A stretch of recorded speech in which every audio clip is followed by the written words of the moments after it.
የወንዞች ዳርቻ ልማትና ብክለት መከላከል ደንብን ማውጣት ያስፈለገበት ዋናው ምክንያት በከተማችን እንደምታውቁት በኮሪደር ልማትም ከኮሪደር ልማት ደግሞ ጋር ተያይዞ የወንዞች ኮሪደርን እያለማን ነው።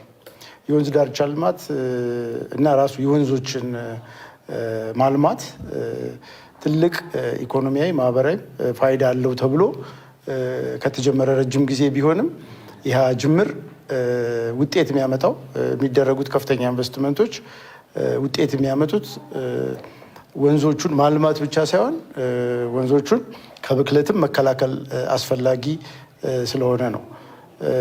እንደምታውቁት በጣም ከፍተኛ መዋለ ንዋይ የሚፈልግ ኢንቨስትመንት ነው በወንዞች ዳርቻ እየተካሄደ ያለው። ከሄዱት ልማቶች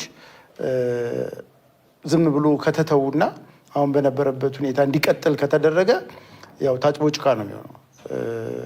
ከፍተኛ ገንዘብ ወጥቶ ልማቱ ይካሄዳል። ከዛ ደግሞ ሌላው ሰው ደግሞ ይበክላል። ስለዚህ ወንዞቹ ለተፈለገላቸው ዓላማዎች ሊውሉ አይችሉም ማለት ነው። ስለዚህ ከተማ መስተዳድሩ ካቢኔ ያደረገው ምንድን ነው? እንደው በሕግም በሞራልም ትክክል ያልሆኑትን ነገሮች ደንብ አውጥቶ ወደ ትክክለኛው ስርዓት መመለስ ነው የደንቡ ዓላማ። ደንቡ በግልጽ እንደሚያስቀምጠው ስያሜውም እንደሚያስረዳው ወንዞች ዳርቻዎችን ማልማት እና እሱን ለማልማት የሚያስፈልጉ የተለያዩ ኢንተርቬንሽኖችን ማመቻቸት ትልቁ ዓላማው እሱ ነው።